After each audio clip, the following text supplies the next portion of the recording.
কাঁধের উপর একটা না থাকলে নেহাত খারাপ দেখায়, এই জন্যই বিধাতার আমাকে ওটা দেওয়া।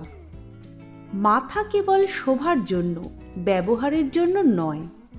যখনই কোনো ব্যাপারে ওকে আমি খাটাতে গেছি, তখনই এর প্রমাণ আমি পেয়েছি। একবার মাথা খাটাতে গিয়ে যা বিপদে পড়েছিলাম, তার কাহিনী স্বর্ণাক্ষরে আমার জীবন স্মৃতিতে লেখা থাকবে। ক্রমশ যতই দিন যাচ্ছে, আরও যত প্রমাণ পাচ্ছি, ততই আমার ওই ধারণা বদ্ধমূল হচ্ছে। সেই কাণ্ডর পর থেকে আমার মাথাকে আমি অলংকারের মতোই মনে করি, সর্বদা সঙ্গে রাখি, না রেখে উপায় কি, কিন্তু কাজে আর ওকে লাগাই না। গোবিন্দর জন্যই যত কাণ্ড। গোবিন্দ আমার বন্ধু, তার উপকার করতে গিয়েই তারপর থেকে আমি বুঝতে পেরেছি, কারো উপকার করতে যাওয়া কিছু না, একটা পোকারও উপকার করবার মতো বুদ্ধি আমার ঘটেনি।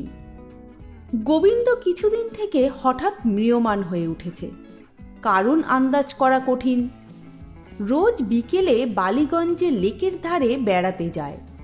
অনেক রাত্রি পর্যন্ত সেখানে মশাদের সঙ্গে পায়চারি করে। রাত 12টায় বাড়ি ফিরে মশা কামড়ানো অঙ্গ প্রত্যঙ্গে জাম্বক ঘষে, তারপর শুতে যায়। এই রকমই প্রত্যহ ঘটছে। মশারাও যেন ওকে চিনতে পেরেছে, আর সবাইকে ছেড়ে দিয়ে যেন ওর জন্যই সবাই ওত পেতে থাকে। দাঁতের অবস্থা ধারালো রাখার জন্য অনেক বনেদি বায়ুসেবীকে ওরা পরিত্যাগ করেছে। এমনি গোবিন্দর ওপর ওদের টান। গোবিন্দ দিন দিন বেশি আহত হয়ে বাড়ি ফিরছে, কিন্তু গোবিন্দর লেকে বেড়ানোর কামাই নেই। বিকেল হয়েছে কি, ওকে দড়ি দিয়েও বেঁধে রাখা যাবে না। হলো কি গোবিন্দর? কবি টবি হয়ে উঠল না তো হঠাৎ? একদিন আমিও ওর সঙ্গে বেড়াতে গেলাম। ব্যাপার কি হে গোবিন্দ? কিছুতেই কিছু বলে না। অনেক সাধাসাধির পর একজন প্রৌঢ় ভদ্রলোককে দেখিয়ে দেয়। উনিই তো বুঝলাম, কিন্তু কি হয়েছে ওর? কৌতূহলী হয়ে আমি প্রশ্ন করি। অনেক কষ্টে গোবিন্দর কাছ থেকে যা আদায় করা যায়, তার মর্ম হচ্ছে এই যে ভদ্রলোক কোনো এক নামজাদা আপিসের বড়বাবু। একটা চাকরির জন্য গোবিন্দ অনেক দিন ওর পেছনে ঘোরাঘুরি করছে, কিন্তু সুবিধা করতে পারেনি। অনেক মোটা মোটা চাকরি আছে ওর হাতে, ইচ্ছে করলেই উনি দিতে পারেন। ও এই কথা, একটা চাকরি? তা আমাকে বলনি কেন একদিন? আমি এই ব্যবস্থা করে দিতাম ওর কাছ থেকেই। বলো কি? গোবিন্দ অবাক হয়ে তাকায়। ওর কাছ থেকেই আদায় করতে? ভারী শক্ত লোক। হোক না শক্ত লোক, সব কিছুরই কায়দা আছে। মাথা খাটাতে হয় হে মাথা, বুঝেছ? গোবিন্দ তেমন উৎসাহ পায় না। ও তো এক্ষুনি হয়ে যায়, এক কথায়। তেমন কি কঠিন? ভদ্রলোক কোথায় গিয়ে দাঁড়িয়েছে লক্ষ্য করো। দেখেছ? একেবারে জলের ধারে। আমি করব কি? পেছন থেকে গিয়ে হঠাৎ যেন পা ফসকে ওর ঘাড়ে গিয়ে পড়েছি, এমনিভাবে এক ধাক্কা লাগাবো। তাহলেই উনি লেকের মধ্যে কুপকাত হবেন। তুমি তখন গিয়ে ঝাঁপিয়ে পড়ে ওকে জল থেকে উদ্ধার করবে। তাহলে তো চাকরির পথ একদম পরিষ্কার। কিরকম? গোবিন্দ তবুও বুঝতে পারে না, চাকরির পথ না জেলের পথ। তুমি নেহাত আহাম্মক, এই জন্যই তোমার কিছু হয় না। জীবনদাতাকে লোকে চাকরি দেয় না জেলে দেয়? ও এইবার বুঝেছি। তা বেশ, কিন্তু খুব বেশি গভীর জলে ফেলো না যেন। না না, ধারে আর এমন কি বেশি জল হবে? কিন্তু ধারে বেশ গভীর জলই ছিল। ভদ্রলোককে ফেলে দেওয়ার পর তখনও দেখি গোবিন্দ ইতস্তত করছে। এই রে, মাটি করলে দামি দামি সব মুহূর্ত অমনি অমনি ফসকে যায়। অগত্যা আবার মাথা খাটাতে হয়। গোবিন্দকেও ধাক্কা দিয়ে ফেলে দিই। তারপর যা দৃশ্য উদ্ঘাটিত হয়, তাতে তো আমার চক্ষু স্থির। দেখি ভদ্রলোক দিব্যি সাঁতার কাটছেন, আর গোবিন্দ খাচ্ছে হাবুডুবু। বন্ধুকে তো বাঁচানো দরকার, আমিও ঝাঁপ দিই। জলের মধ্যে তুমুল কাণ্ড। গোবিন্দ আমাকে জড়িয়ে ধরে, কিছুতেই ছাড়তে চায় না। আমি ওকে ছাড়তে চাই, কিন্তু পেরে উঠি না। অবশেষে ভদ্রলোক এসে আমাদের দুজনকেই উদ্ধার করেন সলিল সমাধি থেকে। আমি গোবিন্দর উপর দারুণ চটে যাই। গোবিন্দও আমার দিকে রোষ কষায়িত নেত্রে তাকিয়ে থাকে। ভদ্রলোক চলে যাবার পর আমাদের আলোচনা শুরু হয়। আমাকে ধাক্কা দিতে গেলে কেন? আমাকে জলে ফেলবার তো কথা ছিল না। গোবিন্দ ভারী রেগে যায়। বাহ, জলে না পড়লে জগদীশবাবুকে উদ্ধার করতে কি করে তুমি? আমিও তেতে উঠি। আমি কি ওকে উদ্ধার করলাম না উনিই করলেন আমাদের?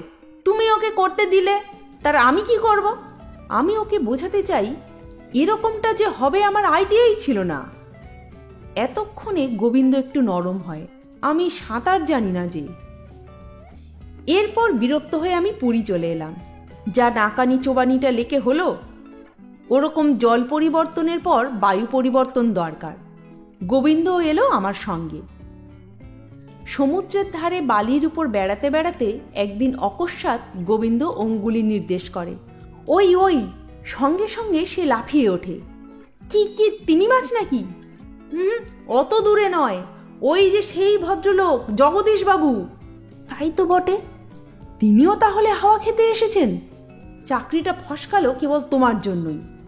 লেগে থাকলে হতো একদিন, কিন্তু যা জলে চুবিয়েছ ভদ্রলোককে। আমি চুপ করে থাকি, কি আর বলবো। পরদিন বিকালে সমুদ্রের ধার দিয়ে পোস্ট অফিসের দিকে যাচ্ছি। আবার দেখি সেই ভদ্রলোক এবং তার সঙ্গে একটা বাচ্চা, মোটা এবং বিশ্রী। মাঝে মাঝে এমন কতিপয় শিশু দেখা যায় যাদের কোলে করতে বললে কোলা ব্যাঙের কথাই মনে পড়ে। এটি তাদের একজন। বাচ্চাটা বালি দিয়ে বাঁধ তৈরির চেষ্টা করছিল এবং ভদ্রলোক জগদীশবাবু ওকে উৎসাহ দিচ্ছিলেন। শেষটা জগদীশবাবুকেও দেখা গেল ওর সঙ্গে লেগে যেতে। দুজনে মিলে বাঁধ রচনা যখন সমাপ্ত হলো, তখন জগদীশবাবু ঘেমে নিয়ে উঠেছেন। বাচ্চাটা কেন জানি না হঠাৎ ক্ষেপে যায়, গোঁ গোঁ করে বাঁধের উপর পদাঘাত করতে থাকে। অল্পক্ষণেই বাঁধটাকে ধরাশায়ী করে আনে। জীবনের সাধনা সফল হবার পর অনেকেরই এমন দশা হয়। সেই ফল পণ্ড করতে সে লাগে তখন।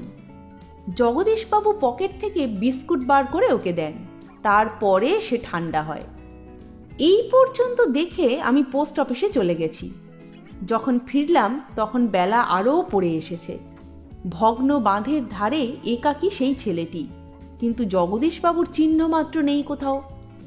তখনই আমার মাথায় বুদ্ধি খেলতে লাগে। এই তো বেশ হয়েছে, এবার গোবিন্দর চাকরির ব্যবস্থা না হয়ে যায় না। ভাবলাম এই ফাঁকে এই 1.5 মণ শিশুকে নিয়ে সরে পড়লে কেমন হয়। জগদীশবাবু নিশ্চয়ই তাঁর ছেলেকে না পেয়ে দিশেহারা হয়ে উঠবেন। ছেলের উপর তাঁর যেরকম টান দেখা গেল আজ বিকেলে, সেই সময় গোবিন্দ ওকে হাতে ধরে নিয়ে গিয়ে হাজির হবে এবং একটা গল্প বানিয়ে বলে দেবে। ছেলেটা সমুদ্রেই জলাঞ্জলি গেছিল, কিংবা পুরীর লোকারণ্যে হারিয়ে পথে পথে হায় হায় করে বেড়াচ্ছিল। এমন সময় গোবিন্দ ওকে উদ্ধার করে নিয়ে এসেছে। তাহলেও কি জগদীশবাবুর হৃদয় গলবে না? হারানো ছেলে ফিরে পেলে তো মানুষের আনন্দই হয়। তবে এ যা ছেলে, এই একটা কথা। তখন কৃতজ্ঞতার আতিশয্যে বালিগঞ্জের জলে পড়ার কথা ভুলে গিয়ে গোবিন্দকে একটা চাকরি দিয়ে ফেলতে তার কতক্ষণ। ছেলেটিকে আত্মসাৎ করে যখন ফিরলাম, তখন গোবিন্দ বাংলোর বারান্দায় চেয়ার টেনে নিয়ে চুপটি করে বসে আছে, মুচ্ছমানের মতো। চাকরি আর জগদীশের কথাই ধ্যান করছে বোধহয়। আস্তে আস্তে আইডিয়াটা ওর কাছে ব্যক্ত করি। সমস্ত কিছু বুঝে উঠতে ওর দেরি লাগে। ও ওই রকমই, মাথা বলে যদি কিছু থাকে ওর। প্রথম যখন ছেলেটাকে নিয়ে আমি ঢুকলাম, আমি আশা করেছিলাম আনন্দে ও মুখ খুললে বোতলের সোডা যেরকম হয় সেই রকম উথলে উঠবে। কিন্তু ও হরি, একেবারেই সেরকম নয়। জগদীশবাবুর ছেলে শুনে আরও যেন সে দমে গেল। তবে কি ওর ধারণা অন্য কারোর ছেলেকে ফিরে পেলে জগদীশবাবু আহ্লাদে আটখানা হয়ে যাবেন আর চাকরি দিয়ে ফেলবেন সেই জন্যই? ইতিমধ্যে ছেলেটাও চিৎকার করে কাঁদতে শুরু করে। গোবিন্দ কিছুক্ষণ কান দিয়ে সেই তারস্বর শোনে, তারপর আর অসহ্য হয়ে ওঠে। থামো থামো, ছেলেটাকে সে তাড়না করে। তুমি কি ভেবেছ দুনিয়ায় তুমি ছাড়া আর কারো কোনো দুঃখ নেই? এসব কি ব্যাপার সমীর? আমি আর কি বলবো। ছেলেটি এবার জবাব দেয় কান্নার ধমক দ্বিগুণ উচ্চ করে। লোকের উপকার করা সহজ সাধ্য নয়, এ আমি জানি। করতে যাবার পথেই কত বাধা, কত হাঙ্গাম। কিন্তু এছাড়া আর পথ কি? উপকার করবার কি উপায় ছিল? দোকান থেকে বিস্কুট এনে দিলে তবে ছেলেটা চুপ করে। আবহাওয়া ঠান্ডা হলে পর গোবিন্দ আগাগোড়া আবার সমস্ত প্ল্যানটা ভাবে। ক্রমশ ওর মাথা খুলতে থাকে, মুখে হাসি দেখা দেয়, আইডিয়াটা ওর মাথায় ঢোকে। বাস্তবিক সমীর, যত বোকা তোমায় দেখায় তত বোকা তুমি নও। তোমার এবারের প্যাঁচটা যে ভালো হয়েছে এ কথা মানতে আমি বাধ্য। রেঞ্জার্সের লটারি জিতলে যত না খুশি হতাম, গোবিন্দর সার্টিফিকেট আমাকে ততখানি পুলকিত করে। যাক, এতদিনে তাহলে গোবিন্দ বেচারার সত্যি একটা হিল্লে করতে পারলাম। ছেলেটিকে হস্তগত করে গোবিন্দ ও আমি এবার বেরিয়ে পড়ি জগদীশবাবুর অনুসন্ধানে। ছেলেটি দুপা হাঁটে আর কাঁদতে শুরু করে। তৎক্ষণাৎ ওকে খাদ্য জোগাতে হয়। মুখের দুটি মাত্র ব্যবহার ওর জানা, খাওয়া আর কাঁদা। একটা স্থগিত হলেই আরেকটার আরম্ভ। Biscuit, lozenges juice, chocolate, toffee পালাক্রমে আমি জুগিয়ে চলি। এইভাবেই চালাতে হবে জগদীশবাবু পর্যন্ত। কিন্তু জগদীশবাবুকে আর খুঁজে পাওয়া যায় না। সমস্ত সমুদ্রের ধার পুঙ্খানুপুঙ্খ রূপে দেখা হয়, কিন্তু জগদীশবাবুর পাত্তা নেই। আচ্ছা ভদ্রলোক তো, ছেলে হারিয়ে নিশ্চিন্ত মনে বসে আছেন তো বেশ। গোবিন্দ বলে থানায় খবর দিতে গেছেন বোধহয়। আমি ভ্রু কুঞ্চিত করি।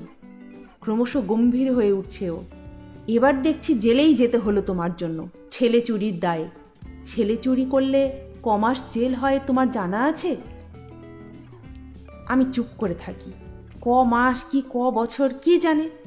গোবিন্দ এবার ভারী রেগে ওঠে। তোমার যেরকম আক্কেল, আমি কিন্তু এ ব্যাপারে নেই বাবু। তুমি চুরি করেছ, জেল খাটতে হয় তুমিই খাটবে। 6 বছরে কম নয়, আমি বেশ জানি। ছেলেটার হাত ছেড়ে দেয় গোবিন্দ। এবার আমাকেই সে জড়িয়ে ধরে। ওর কথায় আমি দারুণ অস্বস্তি বোধ করি। না, এতটাই কি হবে? একেবারে থানায় যাবেন ভদ্রলোক? আর গেলেই কি, পুলিশের ঘটে কি এক বিন্দু বুদ্ধি নেই? আমরা তো খুঁজে পেয়েই একে ফিরিয়ে দিতে নিয়ে যাচ্ছি। চাকরি না দেয় নাই দেবে, কিন্তু তা বলে জেল?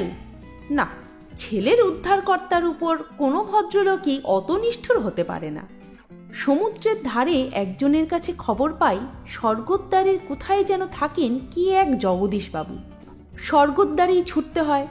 আমি তখন মরিয়া হয়ে উঠেছি। কিন্তু গোবিন্দ অদ্ভুত, তার জন্যই এত কাণ্ড। আর সে নিতান্ত অনাসক্তের মতোই আমাদের সঙ্গে চলেছে, আমাদের চেনেই না যেন।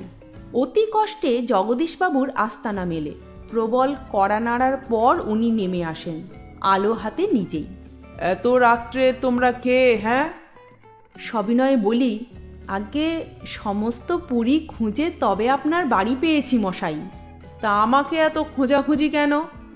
ভদ্রলোক আলোটা তুলে আমাদের নিরীক্ষণ করেন। তোমরা সেই বালিগঞ্জের না? আগে বালিগঞ্জেরই বটে, সেজন্য কিছু মনে করবেন না।